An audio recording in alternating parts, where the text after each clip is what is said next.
Obrigada, Djalma, mais uma vez pela presença no RDTV. Bom dia, Thalita.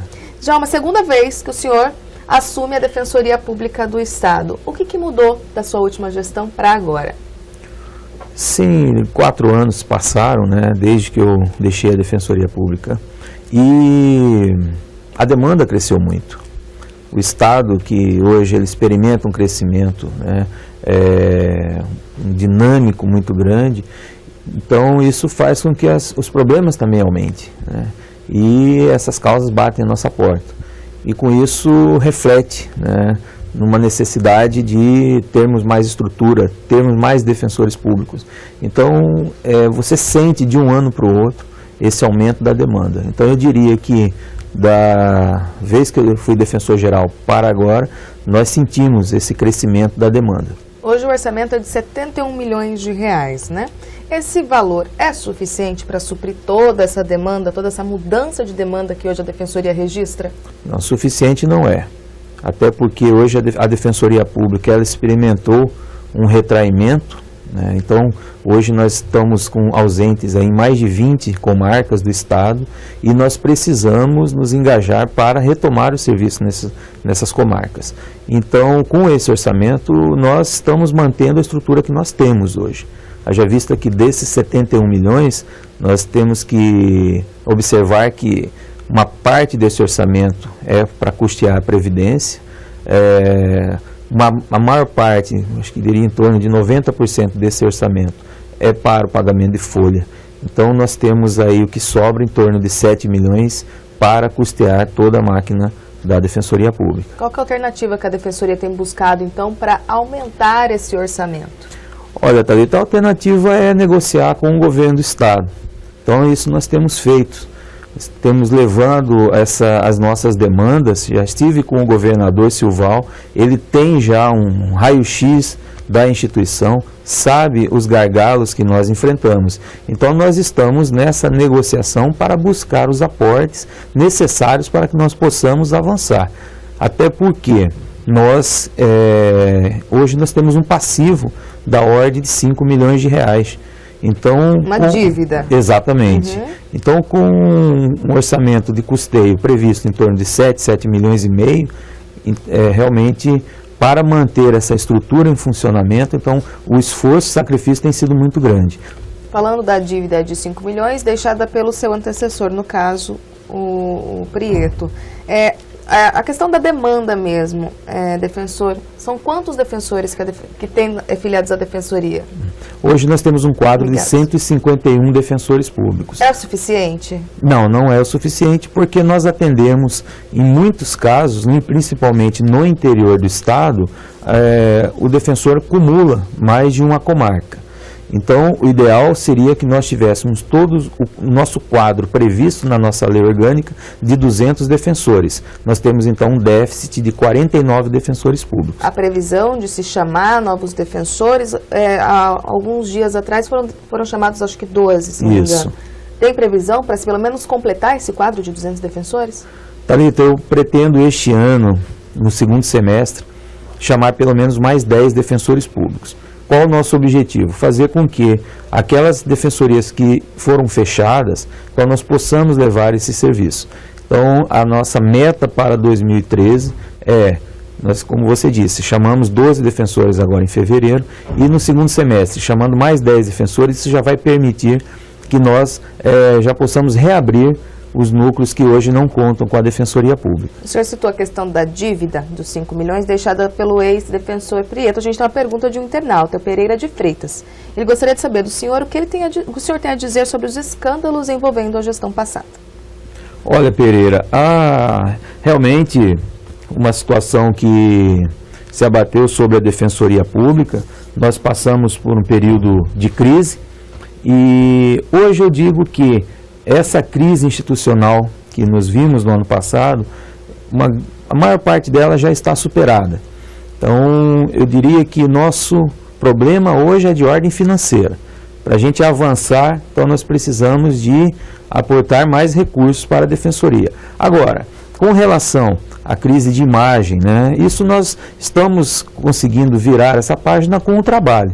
Então nós temos buscado, nos reaproximamos das instituições, do Tribunal de Justiça, Ministério Público, Tribunal de Contas, Assembleia Legislativa. Nós estamos com uma interlocução muito boa com essas instituições, firmando inclusive parcerias. Então essa crise de imagem hoje eu considero como uma página virada. Agora, o desafio nosso é de ordem financeira. O Tribunal de Contas chegou de condenar, né, o ex-defensor público geral Prieto por uso irregular da máquina, né, superfaturamento na compra de combustíveis e alguma coisa relacionada a aeronaves. Há algo que o Tribunal de Contas ainda pode encontrar relacionado à gestão passada? A gente pode se surpreender com algum novo escândalo? Bom, o Tribunal de Contas, através dos seus auditores, fizeram, né, até como a lei determina, anualmente, eles realizam, né, as inspeções, as auditorias em todos os órgãos públicos. Então, isso já foi feito esses levantamentos, e é claro que as contas de 2012 serão ainda julgadas pelo tribunal. Então nós estamos aguardando. Agora, claro que isso não nos impede de, caso detectemos alguma situação em tese que aparente alguma irregularidade, adotarmos as providências. E isso, inclusive, nós estamos fazendo. Algumas situações nós até já encaminhamos à corregedoria da instituição para que tome as providências para apurar aqueles fatos. Então, nós não estamos deixando de lado. Claro que nós temos que olhar para frente, avançar, pensar no progresso da instituição, porque a sociedade espera isso. Agora, sem olhar, logicamente, para os problemas que nos afetaram. Então, acontecendo uma controladoria interna. Isso ocorre hoje, relacionado à gestão passada? Sim, até porque nós temos um órgão interno, que é a Coordenadoria de Controle Interno, que faz esse papel, né, de detectar as situações que possam, porventura, ter maculado a gestão. Há suspeita, digamos assim, de irregularidade ou ilegalidade em algum ponto específico? O senhor pode revelar para a gente? Olha, é prematuro, né? Como eu disse, em alguns casos nós encaminhamos para a corregedoria apurar. Agora, é claro que isso, caso venha a ser detectado e caso seja concluído pela irregularidade, nós tomaremos as providências, medidas necessárias que a lei nos impõe. O Roberto Júnior faz uma manifestação pelo chat. Primeiro, ele gostaria de agradecer pelo trabalho na contratação dos novos defensores. E sobre a gestão passada, ele fala assim, falam tanto do André, mas ele não foi afastado em abril? Ele está afastado, defensor? O doutor André, ele foi afastado da Defensoria Geral. E hoje ele exerce as suas atribuições como um defensor público. Ele tem a sua atuação, as suas atribuições. Então, o afastamento incidiu sobre o cargo de defensor público geral. Mas ele continua como defensor. Continua exercendo as funções normais de defensor público. Falando então dos trabalhos dos defensores, como tem sido esse trabalho, especialmente voltado à Copa do Mundo? A gente sabe da questão das desapropriações, que a Defensoria tem um papel muito importante para trazer para a população as informações necessárias para essas desapropriações. Como hoje está o papel da Defensoria? Exatamente, preocupado com essa situação, até porque nós acompanhamos de perto todo esse processo. Eu designei uma defensora pública que hoje atua exclusivamente dentro da Secopa. Então ela vem acompanhando todos os processos, orientando as pessoas sobre os seus direitos. Então a Defensoria Pública, nós demos um passo, né, na direção de auxiliar, de ajudar o governo do estado na condução desses processos de desapropriação.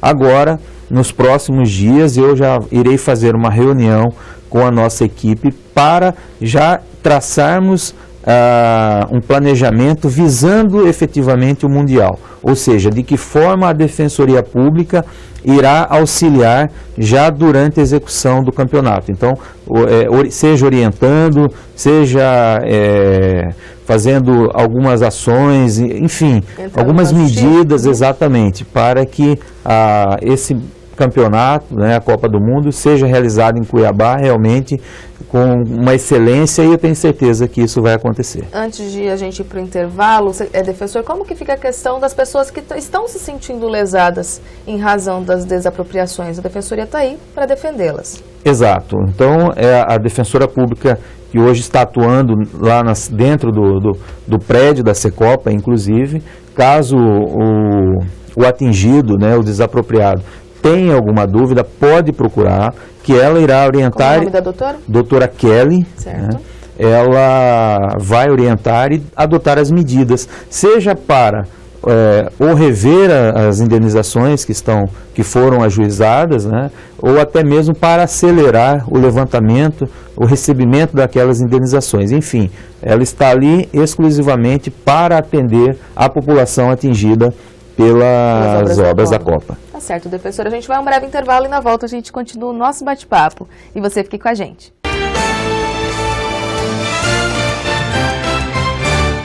Há pouco tempo, os hospitais do governo do estado passaram a ser administrados pelas OSS, Organizações Sociais de Saúde. E o diagnóstico você confere agora. No Hospital Metropolitano em Várzea Grande, por exemplo, foram realizadas mais de 1.500 cirurgias, como a do Sr. Sérgio. Muito rápido, 4 cirurgias, eu estou com 40 dias. Muito bom, gostei do hospital, gostei da maneira que eu fui tratado. Acredito que eu vou voltar a jogar bola.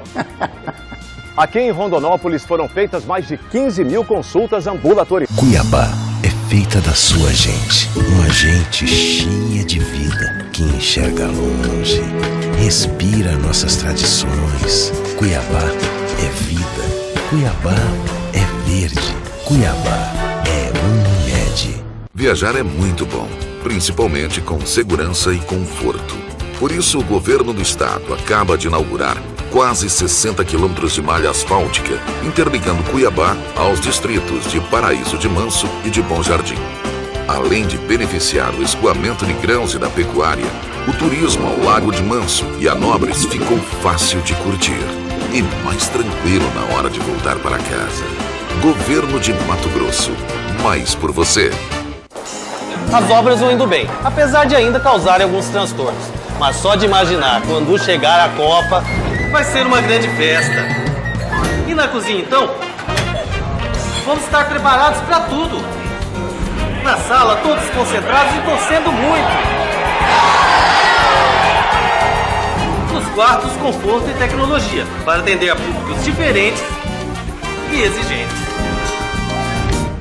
Na churrasqueira, o trânsito vai ser intenso, mas vai fluir rapidamente. Assim como as obras do seu Angenor, as obras da Copa do Mundo estão em ritmo acelerado. E depois delas, Mato Grosso vai ficar ainda mais moderno, com trânsito ágil e mais bonito.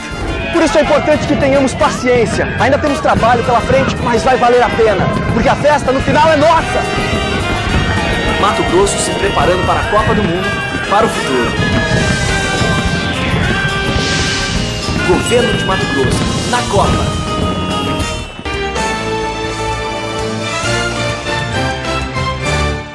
Volta com o RDTV e Djalma Sabo Mendes, que é defensor-geral do Estado. Djalma, já faço uma pergunta do internauta, o Carlos Bittencourt. Ele pergunta, a gente falou sobre isso antes do intervalo, mas sobre as nomeações do concurso público. Quando vão ocorrer as nomeações? Então, eu pretendo ainda este ano, né, nomear mais 10 defensores públicos. Então, em 2013, se nós conseguirmos alcançar esse objetivo, isso vai permitir com que nós estendamos os braços da Defensoria Pública para praticamente todas as comarcas do Estado. É claro que algumas ainda em ritmo de cumulação. A nossa meta para os 2 anos de gestão seria completar o cargo de defensores. O quadro de 200. O quadro de 200. Então, nós temos esse déficit de 49 defensores. Então, nós vamos trabalhar para que isso ocorra. Mas, em 2013, como eu disse, estamos trabalhando com um número de 10 defensores. Seria, no caso, 22, já que 12 já foram nomeados recentemente, mais 10. Isso, exatamente. Vamos falar um pouquinho, defensor, sobre a atuação da Defensoria no interior. A gente falava um pouquinho dessa interferência em relação à Copa, mas as comarcas do interior, elas estão assistidas por defensores públicos? Não, nós temos hoje 22 comarcas que ainda não são atendidas pela Defensoria Pública. Como eu disse, então, a Defensoria ela experimentou esse retraimento e o esforço nosso agora é para reabri-las. Então, nós estamos presentes em 57 comarcas do estado. Então, precisamos levar. Agora, com a posse desses 12 defensores no mês de fevereiro, nós conseguimos já reabrir algumas. Exemplo disso, São Félix do Araguaia, que ficou um bom tempo sem defensoria pública, e agora nós já temos o profissional lá atuando. E eu cito também Comodoro, hoje já temos, ainda em ritmo, como eu disse, de cumulação, mas já está um defensor público presente. Pelo menos um representante. Exatamente. Né? Arenápolis também, que não contava com a defensoria pública, hoje também já tem um defensor. Enfim, devagar, né, dentro das nossas limitações, principalmente orçamentárias, nós estamos aí avançando para o interior do estado. Fala um pouquinho sobre o relacionamento com os demais membros do Poder Judiciário. Juízes, no caso juízes que são magistrados de primeiro grau, e Ministério Público, promotores. Há uma harmonia entre esses membros do Poder Judiciário? Sim, existe sim essa harmonia. Até porque isso é um reflexo do próprio comando dessas instituições. Então, quando você... o defensor-geral, o procurador-geral de justiça, o presidente do Tribunal de Justiça, eles buscam um entendimento, então isso reflete na base. Então os juízes, promotores e defensores públicos que atuam todos os dias, está lá, um está diante do outro, então tem que ter uma relação harmônica. É claro, respeitando a independência de cada instituição. O Ministério Público tem o seu papel, o magistrado a função de julgar e o defensor público também tem as suas atribuições. Mas o relacionamento, ele, sem dúvida, é o mais harmônico possível. Tá certo, defensor. Me fala um pouquinho sobre a questão da PEC 114 de 2011, que dá plena condição financeira, administrativa financeira à defensoria. Qual é o posicionamento da Defensoria Pública de Mato Grosso em relação a essa PEC? Bom, nós estamos trabalhando em Brasília pela derrubada do veto da presidenta, até porque havia uma sinalização de ser sancionado no final do ano passado aquele projeto de lei. Então foi uma surpresa para os defensores públicos quando houve o veto, mas a razão disso foi, na verdade, a pressão de alguns governos, alguns governadores, né, que fizeram para a presidente, que não foi o caso de Mato Grosso. Mato Grosso estava já pronto, estava tudo preparado para se adequar à nova lei. Então, com esse retrocesso, vamos dizer assim, então agora nós retomamos essas negociações. Então, em Brasília já tivemos 2 reuniões, a presidenta delegou para o ministro da Justiça que buscasse com os defensores gerais uma alternativa. Agora, nosso objetivo principal é a derrubada do veto. Agora, é claro que também trabalhando uma segunda via, uma segunda alternativa. Mas a bandeira que a Defensoria Pública hoje ela carrega é para que os parlamentares, então, derrubem o veto e a partir daí possamos, então, ter a nossa autonomia financeira plena. Quais são as medidas, o senhor falou de orçamento, a gente falou de contingenciamento no primeiro bloco, quais são as medidas que a Defensoria tem adotado, então, para garantir que esses 71 milhões, na verdade 7 só para investimento, sejam garantidos, sejam bem investidos? Bom, para isso... Redução de gastos. Exatamente. Isso nós fizemos alguns cortes de gastos, rescindimos alguns contratos que oneravam demasiadamente a Defensoria Pública e cortamos também alguns cargos, né, principalmente os cargos comissionados. Então, isso nós experimentamos uma redução nos custos, o que permite que nós então, foquemos em áreas mais prioritárias. Então, a receita é simples, né? É cortar gastos para que você possa administrar esse orçamento durante todo o ano 2013. Falando da demissão de funcionários, a Maria Helena se manifesta pelo chat. Ela fala o seguinte: o senhor demitiu tantos funcionários por causa do orçamento, mas sabia que o dinheiro dos funcionários é depositado em uma conta específica, não podendo ser usado para outros fins? Ela pergunta, como o senhor explica? Não é bem assim. É claro que existe a destinação, né, dentro da peça orçamentária aquilo que é destinado para folha de pagamento e aquilo que é destinado para custeio ou para investimento. Mas isso não impede que você manobre dentro do orçamento remanejando de um elemento de despesa para outro. Então, o que você economiza com folha, claro que existe todos os trâmites para que você possa ajustar isso. Isso envolve naturalmente a própria Secretaria de Planejamento, para que você faça as adequações necessárias, mas não impede. Então a economia que a gente faz na folha de pagamento pode ser aplicado no custeio ou até mesmo em investimento. Mas é usado para outros fins, como ela fala? Então, os fins seriam esses, porque como eu disse, nós temos, o orçamento ele está sob um tripé, né? Gastos com pessoal, com custeio e com investimento. Então, a economia no gasto com pessoal, nós vamos direcionar para outras áreas, como eu disse, ou investimento ou custeio da máquina. Para encerrar nosso bate-papo, defensor, a gente falava no intervalo sobre outras ações da Defensoria. Muita população procura a Defensoria em busca dos seus direitos, mas parece que a Defensoria agora vai ao encontro da população, é isso? Essa é a nossa intenção.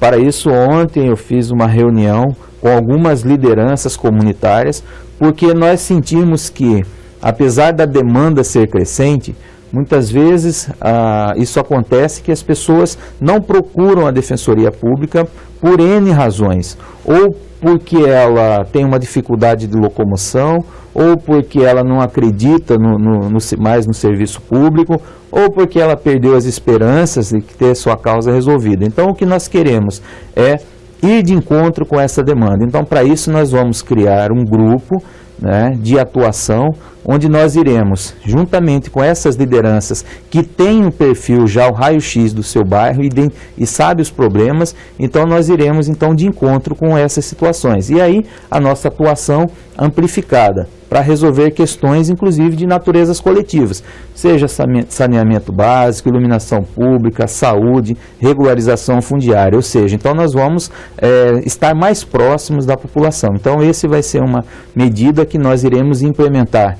Já inclusive contactei com um defensor público, uma defensora pública no caso, para que nós possamos, a partir já da próxima semana, trabalhar esse novo modelo de atuação. Há um prazo para a implementação desse novo modelo? O que depende é de nós estruturarmos, né?